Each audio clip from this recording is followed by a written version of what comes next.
গল্পটা ভালো লাগলে একটা সাবস্ক্রাইব করে দেবেন আর পাশে থাকা বেল আইকনটা প্রেস করে দেবেন যাতে আমার গল্প খুব তাড়াতাড়ি পৌঁছে যায় আপনাদের কাছে।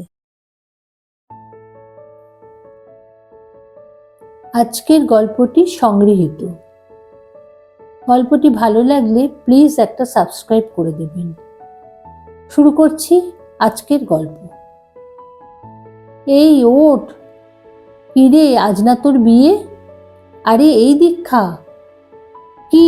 হ্যাঁ, ওহ, রীতিমতো হুড়মুড়িয়ে উঠে পড়ল দীক্ষা। ওর আজ বিয়ে, আরো ঘুমোচ্ছে এখনো? ইস, অ্যালার্মে উঠতে পারেনি, আসলে রাতে ঠিকভাবে ঘুমই হয়নি। কি রে, আবার গুম হয়ে বসে রইলি কেন? ওঠ, উঠে ফ্রেশ হয়ে নিচে আয়, এক্ষুনি রিচুয়ালসগুলো শুরু হবে রে।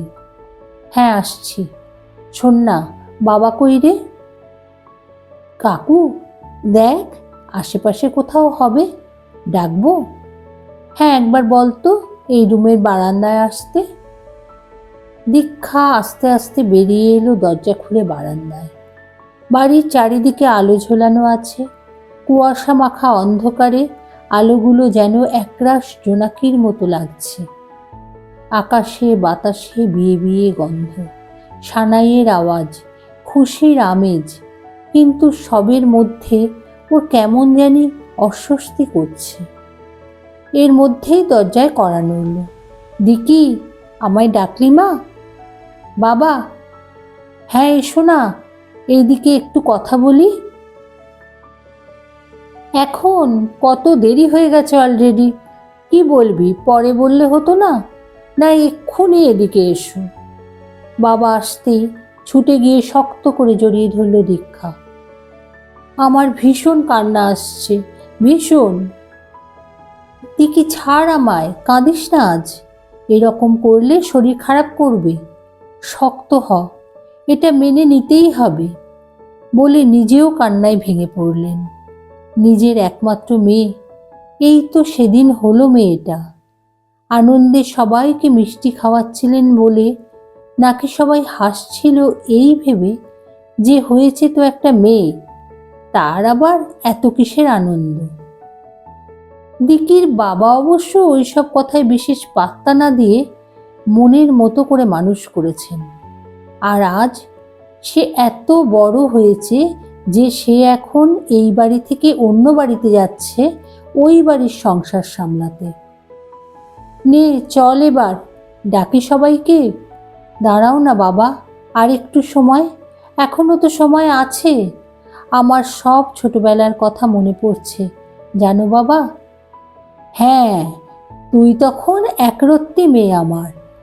তোকে যখন স্কুলে সেবার ভর্তি করলাম, তুই কিছুতেই ক্লাসে বসবি না, ছুটে ছুটে বেরিয়ে আসতিস, আর স্কুলের গেটকিপার বাহাদুরদা ধরে এনে তোকে কোলে নিয়ে বুঝিয়ে সুঝিয়ে ভেতরে নিয়ে যেত।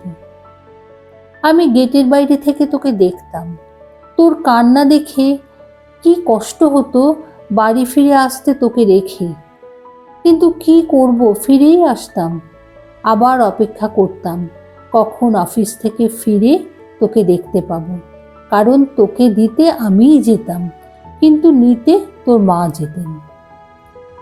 তোমার মনে আছে তখন বৃষ্টি হলে তুমি আমায় স্যান্ডেল পরিয়ে নিয়ে আসতে, তারপর স্কুলের বাইরের সিঁড়িগুলোতে বসে আমার পাটা তোমার কোলে রেখে লোশন লাগিয়ে কেস পরিয়ে ক্লাসে ছেড়ে দিতে, যাতে আমার ঠান্ডা না লেগে যায়। হ্যাঁ মনে থাকবে না? কতবার কোলে করে দিয়ে এসেছি। আর দুর্গাপুজোর প্যান্ডেল হপিং করে এসে পা যন্ত্রণা নিয়ে পড়তাম, তুমি পাতে তেল লাগিয়ে মালিশ করে দিতে। কিন্তু শুধু দুর্গাপুজোয় না, তোর এরকম পায়ে ব্যথা খুব হতো ছোটবেলায়, এই তো সেদিনই হলো না? তো সবাই বড়রা বকতো তোমায় কোলে পা দিতাম বলে, আর তুমি কিছু না শুনে পা টিপে দিতে ব্যথা না কমা অবধি। উফ, কি কষ্ট হতো গরমকালে কারেন্ট চলে গেলে। তুমি কিন্তু কারেন্ট গেলেও হাত পাখার হাওয়া করতে রাতে, কারণ আমার গরমে ঘুম হতো না, ফুসফুস করতাম, সারাদিন অফিস করে এসে ক্লান্তিতেও তুমি হাত পাখা দিয়ে হাওয়া করতে আমি না ঘুমোনো অবধি। তখন সোলার, ব্যাটারি, ব্যাকআপ ফ্যান কিচ্ছু ছিল না। বাবা, ও বাবা, আমার যে সব মনে পড়ে যাচ্ছে, একে একে সব কথা। দীক্ষার বাবা কুয়াশা মাখা রাস্তার দিকে তাকিয়ে স্মৃতির সমুদ্রে ডুব দিয়ে আরও বলতে থাকলো, হ্যাঁ রে, মনে আছে। ঠিক এরকমই শীতকালে স্কুল যাওয়াগুলো তোর কেমন ছিল? এত ঘুমের ঘোর, কিছুতেই তুই উঠবি না শীতের সকালে। বলতিস, আজ যাব না বাবা, অনেক ঠান্ডা পড়েছে। তুই আবার ঠান্ডা ইউনিফর্ম পরতিস না জানিস? বলতিস জামাগুলো ভীষণ ঠান্ডা হয়ে আছে। এমা তাই? তারপর? হ্যাঁ রে তাই। তারপর আর কি, আমি তোরও আগে উঠে তোর ইউনিফর্মটা নিয়ে লেপের একটা দিকে ঢুকিয়ে রাখতাম, যাতে ওটা গরম হয়ে যায় আর তোর পরতে আরাম লাগে। তখন তুই উঠে ওটা পরে গোটা রাস্তায় আমার পকেটের ভেতর হাত ঢুকিয়ে দিয়ে হেঁটে যেতিস স্কুল। তবে আজকের শীতকালের সকালটা দেখ কেমন একেবারে আলাদা আলাদা। সেই ছোট্ট মেয়েটার আজ বিয়ে। চোখটা ছলছল করছে দীক্ষার। বাবার দিকে ঠান্ডা দৃষ্টিতে তাকিয়ে জিজ্ঞাসা করল, বাবা, আমি তোমায় ছেড়ে, তোমার এই ভালোবাসা ছেড়ে থাকতে পারবো কিভাবে? বুকে ব্যথা করছে আমার, মন চাইছে সব বন্ধ হয়ে যাক, করবো না বিয়ে, ফিরে যাই ছোটবেলায়, ফিরে যাই শৈশবে। না ফিরতে পারলে এইভাবেই কেটে যাক সময়। না দিকি, এরকম বলে না রে। জীবনের অনেকগুলো ধাপ থাকে, তার মধ্যে সংসার জীবনটাও একটা ধাপ। তুই যখন একবার ভেবেছিস তুই পারবি, তাহলে পারবি। কিন্তু আমি এরকম থাকতে পারবো বাবা, যেরকম ছিলাম তোমার কাছে, নির্দ্বিধায় নির্ভয়ে স্বাধীনভাবে? হ্যাঁ পারবি। তোর আত্মা তো স্বাধীন আত্মা, তাকে কেউ আটকে রাখতে পারবেই না। তুই ওখানেও তোর মতোই কিছু পেয়ে যাবি, আবার নতুন করে সব গুছিয়ে নিবি। আর যদি না পারি, আমায় তুমি কি একেবারেই ত্যাগ করছো বাবা কন্যাদান করে? পাগলি, তুই যখন বিদায় বেলায় দুমুঠো চাল ছিটিয়ে তোর মাকে বলবি, মা তোমার সব ঋণ শোধ করে দিয়ে গেলাম, তখন কি তুই পারবি তোর মায়ের সব ঋণ শোধ করতে? আমাদের এত বছরের আদর ভালোবাসার ঋণ শোধ করতে? কেউ কি তার কলিজা বাদ দিয়ে বাঁচতে পারে? তুই যে আমার কলিজা মা।